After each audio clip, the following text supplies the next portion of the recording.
funds, just type into the search engine, U.S. Department of Agriculture funds corn crops that sterilize you, and you will get links to them.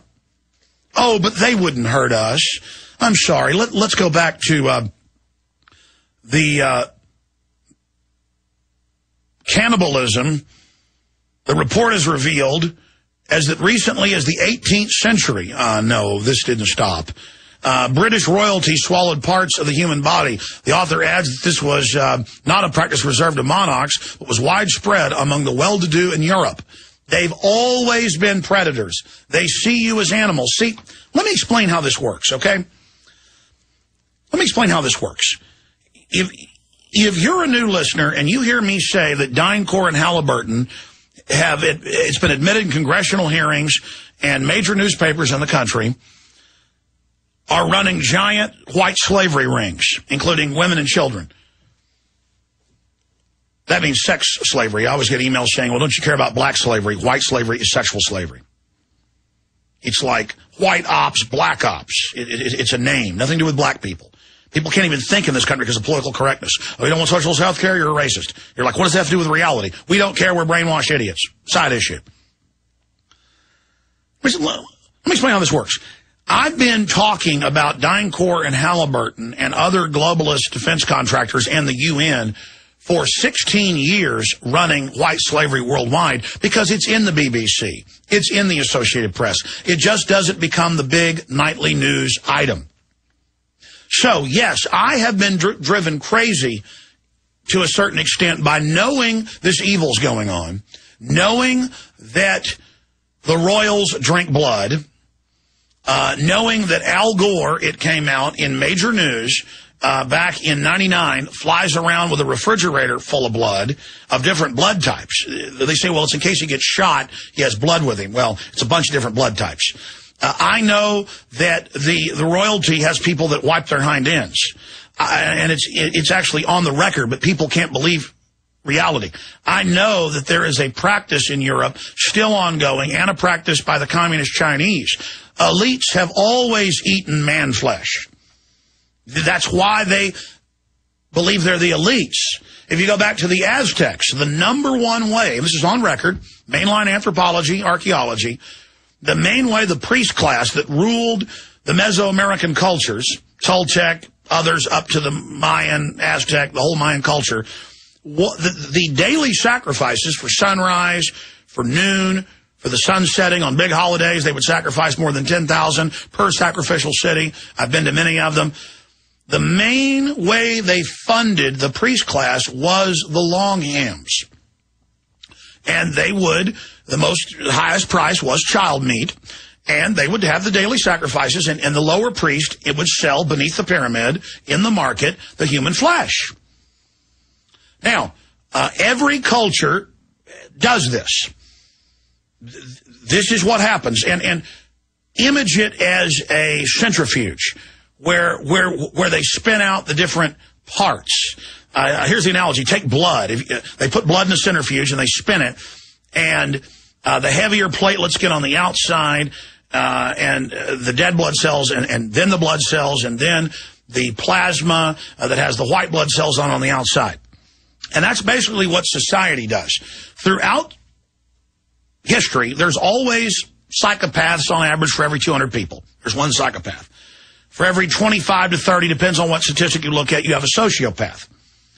And the psychopaths always in society want the power, want the control, want to chain people down and eat them.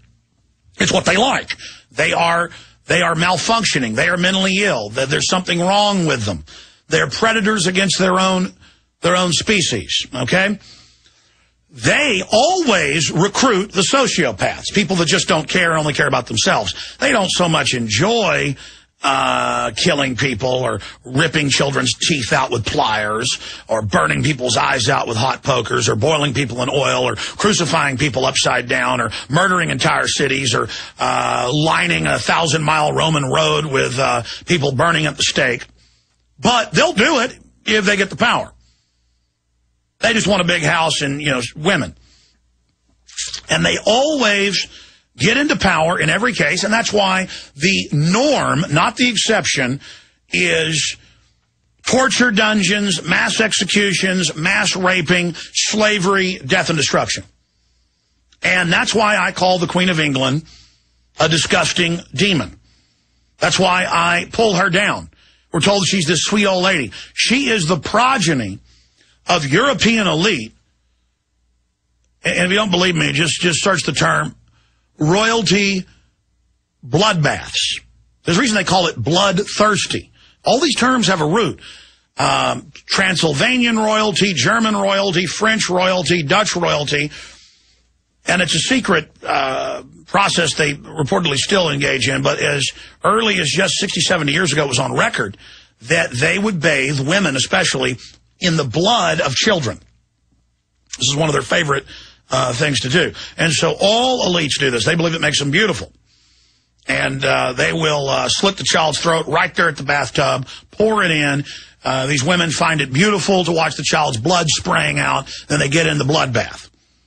Okay? Now, see, I never really even got far on air. I just thought, since it's mainstream news right now, British royalty dined on human flesh, I thought I would just bring that up to you. But not so much even the dining on the human flesh.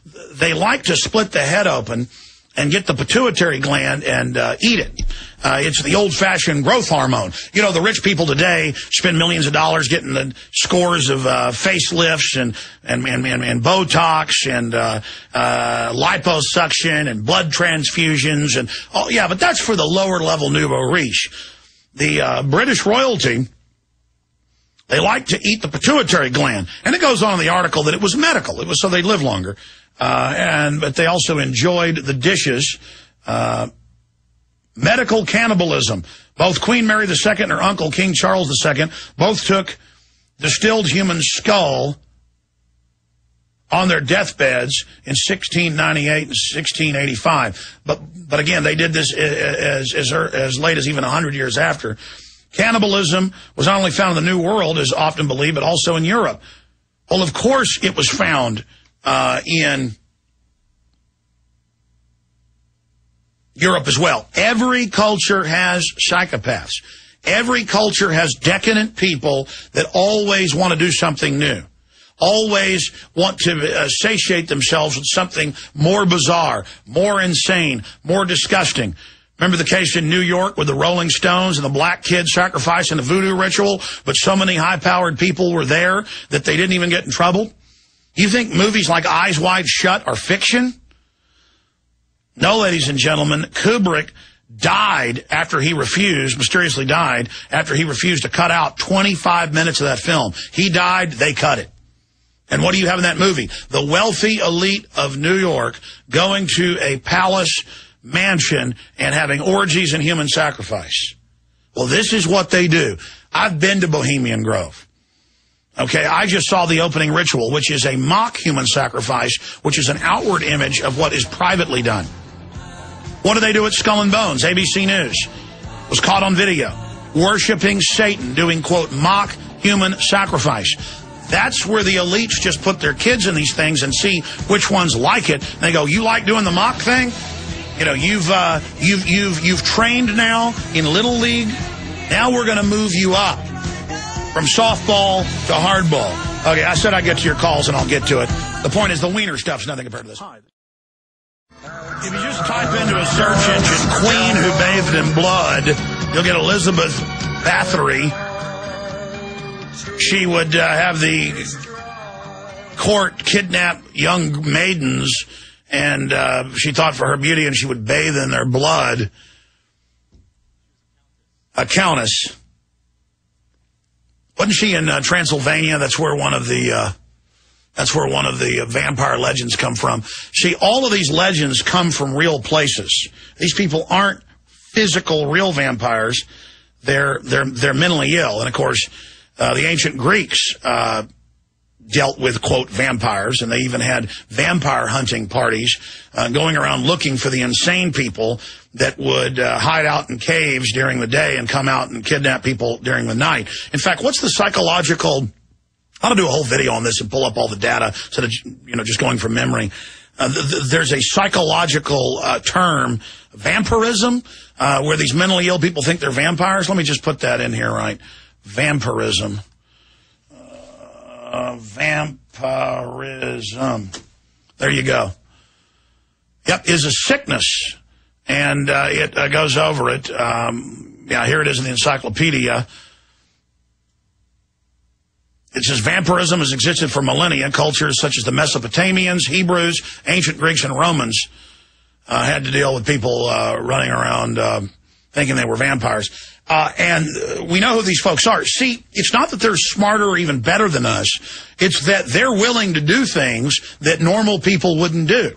They're very sick, they're very degenerate, they're very mentally ill, and they lust for power and control. They think war and death is beautiful. And they're trying to now sell the general public on death and torture and murder and sadomasochism to turn our civilization into something that resembles the world they want. They want to bring all this out in the open. And that's what all the Lady Gaga, vampirism, and all that's about for our young girls. That's what the record suicides are about, and little girls cutting themselves up. Parents just turn themselves over to absolute, total evil. And I now have been ranting, and I promise to get to your calls when we start the next hour. And I will go to all of them. But see, that's the problem. Every one of these articles is off the chart important. And, I mean, look at this. Japan confirms total meltdown of 3 of the 6 reactors, partial meltdown of 2. So meltdown at 5, total meltdown at 3. I told you that 2 months ago, and we had the experts on. And I got emails saying, oh, man, you're exaggerating. I've studied nuclear engineering as a layman. I've interviewed top nuclear physicists. I've looked at other cases, and when you see plants blowing up and you see the fuel rods shooting 3,000 feet in the air, and the radiation goes to 7,500 times safe levels, that's total meltdown. They know off the isotopes, the type of isotopes that were released, exactly what happened, and atomic mini explosions have been confirmed by German, Russian, and British scientists like Dr. Busby and others we've had on. I mean, they have the isotopes, and it's 100% from laboratory experiments in reactors. They know, well, when you have this isotope number, you know they've had atomic explosions, many explosions there. What do you think shoots fuel rods 3,000 plus feet in the air? Not steam, not a hydrogen explosion. But hey, I don't have to sit here and convince you anymore. CNN, Japanese government admits, total meltdown, total explosion, Chernobyl at 3 of them. And they knew back then. See, told you again, right again, because I'm not spending my time focused on baloney. I am obsessed with knowledge and data and information. And that's why I know the people that run this planet like to kidnap little kids and drink their blood. Okay, we're opening the phones up for the next 30 minutes. And Jesse Ventura, Johnny, just then we'll continue with phone calls. I want to get into this E. coli situation and the history of our government and other governments engineering sterilants into the GMO crops. And the British got caught launching the weaponized foot and mouth, what was it now, 11 years ago, to shut down family farms and sheep farms and ranches and things. They don't call them ranches, but that's what they are. That's coming up. I've got a bunch of other news here, 10 tipping points which could potentially plunge the world into a horrific economic nightmare. We're already plunging into it. We just haven't hit bottom yet. We've got all of that coming up. I've got a bunch of news, but I want to go to your phone calls because I like to rant, folks. And I said I want to get to those, so we're going to do that right now. Wilson in Florida, thanks for holding. Then Ed, Peter, Don, and Kathy. How you listening, Wilson? I'm listening good. I actually call in from a number that you used to have on your website. You're listening over the free phone system. Go ahead. Yeah. And I just have 2 questions, one political and one personal about my marriage to see what do you think. The first one is, I seen a documentary about Che Guevara, and it was pretty interesting. It was from IFC, I think. And I just feel like he was very inspirational. I'm not sure about all the history about him. And I just think from what he wanted people to be educated and to have hospitals and stuff, I just thought that was good about him. I want to see how you've seen him in history. Well, that's obviously propaganda about Che Guevara. Che Guevara, you can pull up the quotes. It basically, called other Latin Americans. He kind of had that Spanish-style elitism that the that the Indian populations were stupid, and that's not been what I found. He talked about wiping out and killing whole groups of people that wouldn't join communism. They glorify him. Look, here's how the globalists operate.